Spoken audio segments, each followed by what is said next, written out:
నమస్తే, welcome to focus. Greater ఎన్నికల తీర్పుపై TRS ఏమంటోంది? BJP ఎలా స్పందించింది? ఎంఐఎం ఏమని సమీక్షించుకుంటోంది? కాంగ్రెస్ ఏం ఆలోచన చేస్తోంది? ఆ పార్టీల నేతల మాటలు ఎలా ఉన్నాయి? ప్రజాస్వామ్య పద్ధతిగా వివరించాల్సిన బాధ్యత రాష్ట్ర ప్రభుత్వం మీద ఉంది, అధికారుల మీద. రాబోయే రోజుల్లో ఎట్టి బస్సులో టీఆర్ఎస్ పార్టీ యొక్క అవినీతి అక్రమాలను ఎట్టి బస్సులో దానికి వ్యతిరేకంగా ఉద్యమం చేయబోతున్నాం. ఎమ్మెల్యేలు కానీ మంత్రులు కానీ అంత చిట్టా తప్పకుండా ఇలా సేకరించే ప్రయత్నం చేస్తున్నాం. ప్రజలందరినీ సమీకరిస్తాం, ప్రజా ఉద్యమాలు చేపడతాం. ఇప్పటికైనా పద్ధతి మార్చుకోవాల్సిన బాధ్యత మీరుంది. మార్చుకోవాల్సిన సూచన సలహాలు ఇస్తున్నాం.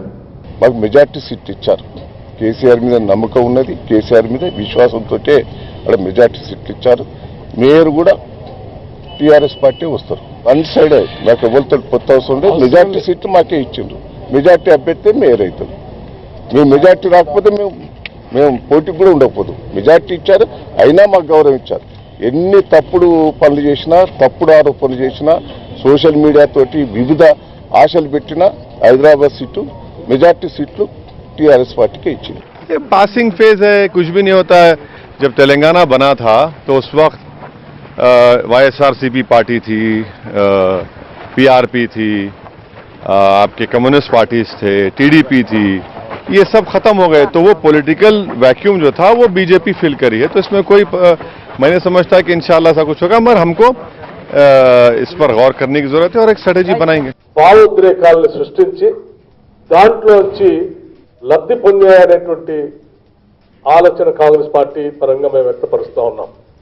ఈ భావోద్వేగాలు, సానుభూతి నినాదం ఇవన్నీ కూడా ఎన్నికల్లో కొద్దిగా వాళ్ళు ఓట్లు పొంది గెలవడానికి ఉపయోగపడినప్పటికీ ఇవన్నీ కూడా తాత్కాలిక లబ్ధి పొందడానికి ఉపయోగపడుతుంది తప్ప శాశ్వత అభివృద్ధికి, సంక్షేమానికి పరిష్కారం కాదు. గ్రేటర్ ఎన్నికల ఫలితాలు రావడంతో ఇప్పుడు మేయర్ కుర్చీపైనే అందరి దృష్టి కేంద్రీకృతమైంది. బల్దియా పీఠం ఈసారి మహిళలకు రిజర్వ్ కావడంతో ఆ అవకాశం ఎవరికి దక్కుతుందనే అంశంపై చర్చ మొదలైంది. ఆ అదృష్టం ఎవరిని వరించనుందనే చర్చ జోరుగా సాగుతోంది. గ్రేటర్ ఎన్నికల్లో 55 స్థానాలు సాధించి అతిపెద్ద పార్టీగా నిలిచిన టీఆర్ఎస్ మరోసారి మేయర్ పీఠాన్ని అధిష్ఠించేందుకు రంగం సిద్ధం చేసుకుంటోంది. ఎంఐఎం మద్దతుతో మేయర్ పీఠాన్ని సొంతం చేసుకునేందుకు వ్యూహాలు రచిస్తోంది.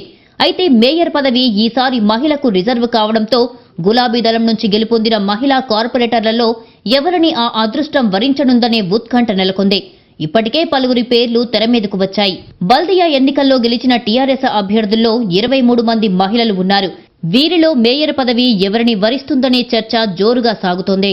అధికార పార్టీ నుంచి రెండోసారి గెలుపొందిన పలువురు మహిళా కార్పొరేటర్లు ఆశావహుల జాబితాలో ఉన్నారు. ఖైరతాబాద్ నుంచి కార్పొరేటర్గా గెలిచిన పీజేఆర్ కుమార్తె విజయారెడ్డి, బంజారాహిల్స్ నుంచి విజయం సాధించిన కేకే కుమార్తె గద్వాల విజయలక్ష్మి పేర్లు ఈ లిస్టులో ప్రధానంగా వినిపిస్తున్నాయి. గ్రేటర్ హైదరాబాద్ మేయర్ అభ్యర్థిగా కార్పొరేటర్ సింధు ఆదర్శ్ రెడ్డి పేరు కూడా తెరమీదకొచ్చింది. భారతీనగర్ డివిజన్ నుంచి రెండోసారి కార్పొరేటర్గా గెలుపొందారు సింధు. ఇక గత ఎన్నికల్లో గెలిచి మేయర్ కుర్చీని దక్కించుకున్న బొంతు రామ్మోహన్ సతీమణి శ్రీదేవి కూడా ఈ రేసులో ఉన్నట్టు తెలుస్తోంది. వీరితో పాటు మరికొందరు కూడా మేయర్ పీఠం కోసం ప్రయత్నిస్తున్నారు. అయితే గులాబీ బాస్ ఎవరి వైపు మొగ్గు చూపుతారనేది ఆసక్తికరంగా మారింది. మరి ఈ కుర్చీ ఎవరిని వరిస్తుందో తెలియాలంటే మరికొన్నాళ్ల పాటు ఆగాల్సిందే. నగరంలో ఇప్పటి వరకు 3 మహిళలు మేయర్గా బాధ్యతలు నిర్వహించారు. హైదరాబాద్ నగరానికి తొలి మేయర్గా రాణి కుముదినీదేవి వ్యవహరించారు. 1962లో ఏకగ్రీవంగా ఎన్నికై రికార్డు సృష్టించారు. రాణి కుముదినీదేవి తర్వాత సరోజిని పుల్లారెడ్డి 1965-66 మధ్యకాలంలో మేయర్గా వ్యవహరించారు. 2009 ఎన్నికల్లో కాంగ్రెస్ జీహెచ్ఎంసీ మేయర్ పీఠాన్ని సొంతం చేసుకుంది. ఆ పార్టీ నుంచి గెలిచిన బండ కార్తికారెడ్డి మేయర్గా బాధ్యతలు నిర్వహించారు. మరి ఇప్పుడు జీహెచ్ఎంసీ మేయర్ కాబోయే 4వ మహిళ ఎవరనే దానిపై మరికొద్ది రోజుల్లో స్పష్టత రానుంది. ఇంతకాలం శత్రువులనుకున్న వాళ్లే అక్కును చేర్చుకున్నారు. గ్రేటర్ హైదరాబాద్ ఎన్నికల్లో అధికార పార్టీ పరువు నిలబెట్టారు. తెలంగాణ వాసులు ఎక్కువగా ఉన్న ప్రాంతాల్లో బీజేపీకి పట్టం కట్టగా సీమాంధ్రులు అధికంగా ఉన్న చోట టీఆర్ఎస్ కు జై కొట్టారు. అందుకే సీమాంధ్రులు టీఆర్ఎస్ కు మద్దతు పలకడానికి కారణం ఏంటి? ఎవరి మీద వ్యతిరేకత ఎవరికి కలిసొచ్చింది? తెలంగాణ వాదులు ఓడించారు, ఆంధ్ర వాళ్లు గెలిపించారు. టీఆర్ఎస్ అంటే సీమాంధ్రులకు వ్యతిరేకమని, హైదరాబాద్లోని సీమాంధ్రులు టీఆర్ఎస్ కు వ్యతిరేకంగా ఓటేస్తారనే భ్రమలు చాలా మంది ఉంటారు. కానీ ఈసారి జీహెచ్ఎంసీ ఎన్నికల్లో మాత్రం తెలంగాణ వాసులు ఎక్కువగా ఉండే ప్రాంతాల్లో బీజేపీకి ఓట్లు పడితే సీమాంధ్రులు ఎక్కువగా నివసించే ప్రాంతాల్లో బీజేపీకి వ్యతిరేకంగా టీఆర్ఎస్ కు అనుకూలంగా ఓటేయడం అందరినీ ఆశ్చర్యపడేలా చేసింది. హైదరాబాద్లోని సీమాంధ్రులు బీజేపీకి వ్యతిరేకంగా ఓటేసి టీఆర్ఎస్ కు ఖచ్చితమైన ఫలితాన్ని ఇచ్చారు. షేర్లింగంపల్లి, కుక్కట్పల్లి, కేపీహెచ్బీ, వెంగళరావు నగర్, శ్రీనగర్ కాలనీ, బంజారాహిల్స్, జూబ్లీహిల్స్, కొండాపూర్ ప్రాంతాల్లో టీఆర్ఎస్ ఊహించిన దానికంటే ఎక్కువ సీట్లు కొల్లగొట్టింది.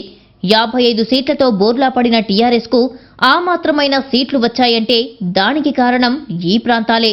షేర్లింగంపల్లిలో 10 స్థానాలు ఉంటే టీఆర్ఎస్ కు 9, బీజేపీకి 1 వచ్చాయి. దీనిని బట్టి హైదరాబాద్ సీమాంధ్రులు టీఆర్ఎస్ ను ఎంతగా సొంతం చేసుకున్నారు, ఎంతగా బీజేపీని ద్వేషిస్తున్నారో అర్థమవుతుంది. తెలంగాణలోని వివిధ జిల్లాల నుంచి ఉపాధి, ఉద్యోగాల కోసం హైదరాబాద్కు వచ్చి స్థిరపడిన వాళ్లు నివసించే ప్రాంతాల్లో బీజేపీ గెలిచింది.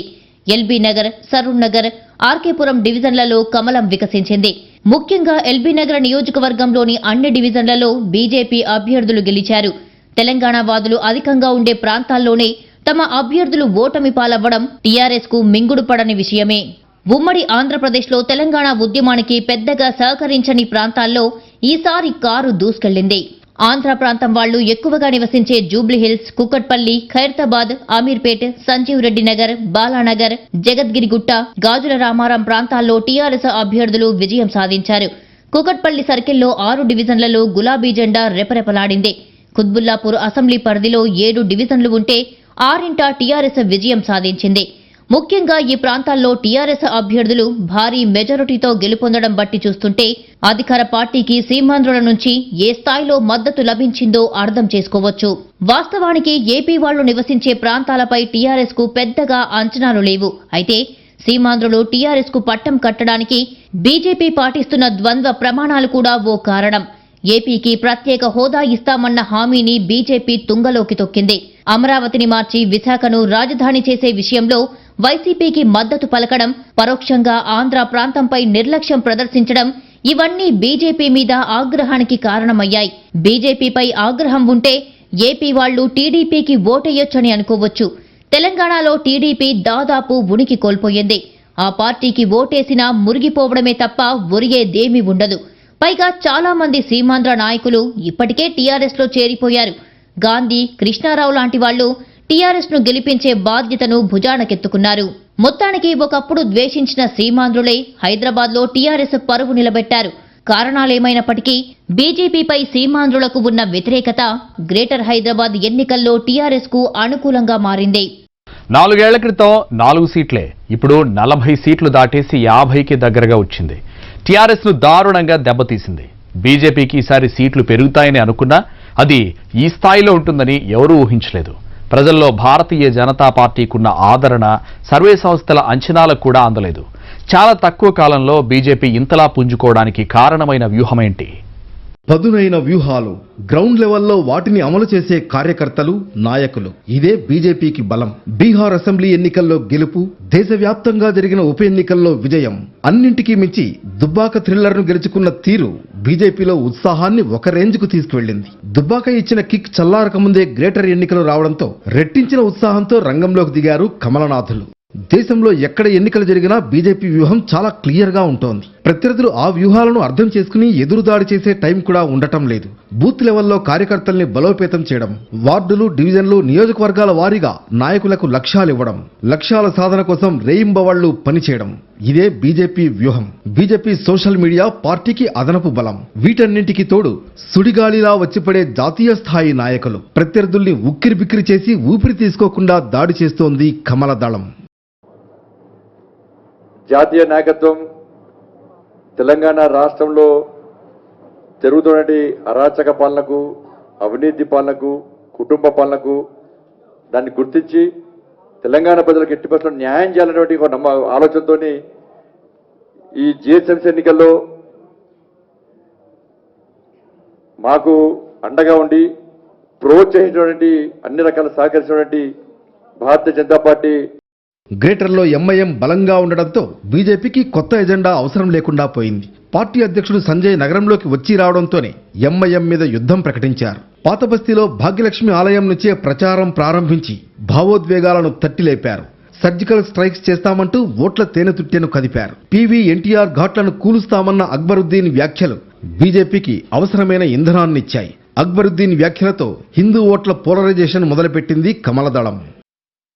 గతంలో ఎన్నికలు జరిగినప్పుడు ప్రభుత్వ వ్యతిరేక ఓటు బీజేపీ కాంగ్రెస్ మధ్య చీలిపోయేది. టీఆర్ఎస్ కు ఆల్టర్నేటివ్ తామేనని ఓటర్లలోకి తీసుకువెళ్లడంలో బీజేపీ సక్సెస్ అయింది. ప్రభుత్వ వ్యతిరేక ఓటు అంతా బీజేపీకి పడింది. 2 నియోజకవర్గాల్లోని అన్ని డివిజన్లలో కాషాయ జెండా ఎగిరింది. దుబ్బాక ఉప ఎన్నికల ఫలితం వచ్చిన తర్వాత ఆపరేషన్ ఆకర్ష్ను ఒక రేంజ్లో అమలు చేసింది కమలదళం. పెద్ద నేతలతో పాటు చోటామోటా నాయకుల్ని కూడా పార్టీలో చేర్చుకుంది.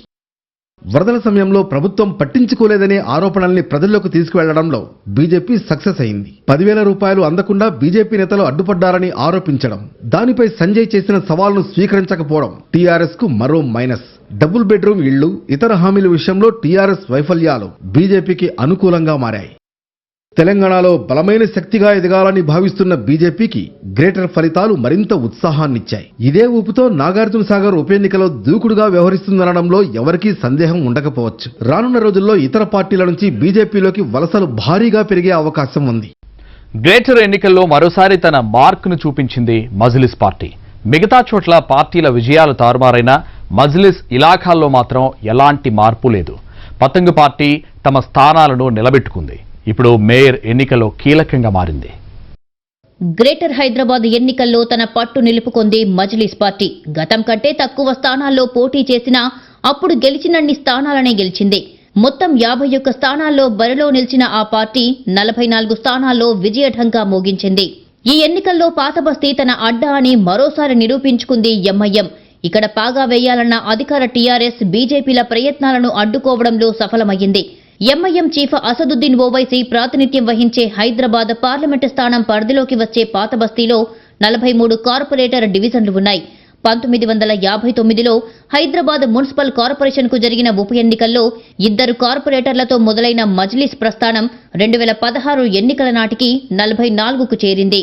ఈసారి టీఆర్ఎస్, మజ్లిస్, బీజేపీల మధ్య త్రిముఖ పోరు నడిచింది. మొత్తం 51 స్థానాల్లో పోటీ చేసిన మజ్లిస్ 44 స్థానాలను గెలుచుకొని ఓల్డ్ సిటీలో తనకు ఎదురులేదని మరోసారి రుజువు చేసింది. ఈసారి జీహెచ్ఎంసీ ఎన్నికలు ప్రధానంగా పాతబస్తీ కేంద్రంగానే నడిచాయి. పాతబస్తీపై సర్జికల్ స్ట్రైక్స్ అంటూ బీజేపీ రాష్ట్ర అధ్యక్షుడు బండి సంజయ్ చేసిన వ్యాఖ్యలు దుమారం రేపాయి. హోంమంత్రి అమిత్ షా, బండి సంజయ్ వంటి నేతలు వ్యూహాత్మకంగా చార్మినార్, భాగ్యలక్ష్మి ఆలయాన్ని సందర్శించడం పాతబస్తీలో రాజకీయ వేడిని పెంచింది. బీజేపీ, టీఆర్ఎస్ల మధ్య మాటల తూటాలే పేలాయి. అయితే ఈ 2 పార్టీలకు ఎలాంటి అవకాశం ఇవ్వకుండా వ్యవహరించి సక్సెస్ అయ్యింది మజ్లిస్. గ్రేటర్లో హంగ్ ఏర్పడడంతో మేయర్, డిప్యూటీ మేయర్ ఎన్నికల్లో మజ్లిస్ కీలకం అయ్యే అవకాశముంది. గతంలో 99 డివిజన్లు గెలిచిన టీఆర్ఎస్ కు ఎవరి సాయం అవసరం లేకపోయింది. ఎక్సఫీషియో ఓట్ల అవసరం రాలేదు. ఇప్పుడు టీఆర్ఎస్ స్థానాలు భారీగా తగ్గడంతో మజ్లిస్ కీలకమయ్యే సూచనలు కనిపిస్తున్నాయి. ఎంఐఎంకు 44 కార్పొరేటర్లతో పాటు అదనంగా 10 మంది ఎక్సఫీషియో సభ్యులు ఉన్నారు. మరి మేయర్ ఎన్నికల్లో మజ్లిస్ ఎలా వ్యవహరిస్తుందో చూడాలి.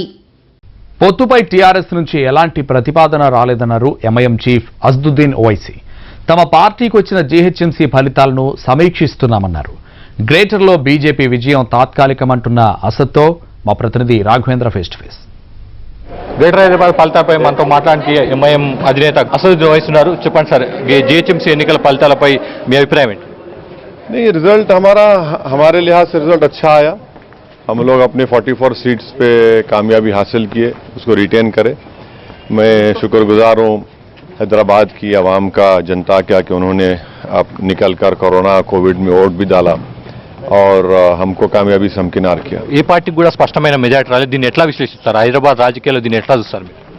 ये रियलिटी है कि किसी भी पॉलिटिकल पार्टी को मैंडेट नहीं आया है और इस मैंडेट को समझने की जरूरत है, इस मैंडेट को रेस्पेक्ट करने की. कौन समझना है, कौन रेस्पेक्ट? सबको समझना है, सबको समझकर आगे बढ़ना है. టీఆర్ఎస్ తో గతంలో మీరు స్నేహ సంబంధాలు ఉన్నాయి, రిలేషన్షిప్స్, ఫ్రెండ్షిప్ పొలిటికల్ గా ఉంది. ఇప్పుడు మేయర్ సంబంధించి టీఆర్ఎస్ కి మీరు సహాయం చేస్తారా? स्टेट इलेक्शन कमीशन अभी 150 म्यूनिसिपल वार्ड्स के रिजल्ट्स को नोटिफाई करेंगे. अभी निरेडमेट का रिजल्ट आना बाकी है. उसके बाद फिर वो प्रोसेस शुरू होगा मेयर डिप्टी मेयर का। जब हमारी पार्टी में हम डिस्कस करेंगे, बात करेंगे, उसके बाद हम आपको बता सकेंगे। రిజల్ట్స్ వచ్చాక రెండు పార్టీల నాయకులు మీరు మాట్లాడుకున్నారు, టీఆర్ఎస్ అదేవిధంగా ఎంఐఎం. अभी कोई बातचीत नहीं हुई किसी से भी। టీఆర్ఎస్ వాళ్ళు మాట్లాడితే మీరు చర్చ జరపడానికి సిద్ధంగా ఉన్నారా? नहीं, अभी हमारी पार्टी में डिस्कशन होगा, उसके बाद हम फैसला करेंगे। బీజేపీ సీట్లు గణనీయంగా పెరిగాయి. 2000 లాస్ట్ ఎలక్షన్స్ 16 ఎలక్షన్స్ చూస్తే ఇప్పుడు భారీగా పెరిగాయి, 40 పైగా పెరిగాయి, 4 నుంచి 40 పైకి పెరిగాయి. దీన్ని ఎట్లా చూస్తారు? ये पासिंग फेज है, कुछ भी नहीं होता है।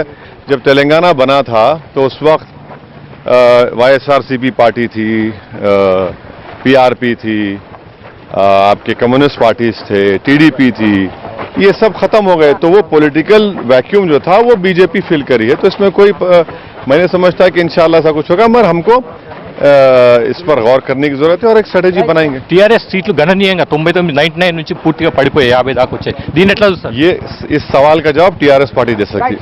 చివరిగా చెప్పండి సార్, ఖచ్చితంగా మీరు మేయర్ కానీ డిప్యూటీ మేయర్ డిమాండ్ చేస్తారు? पार्टी में डिसीजन नहीं हुआ, पार्टी में डिसीजन के बाद हम बताएंगे आपको।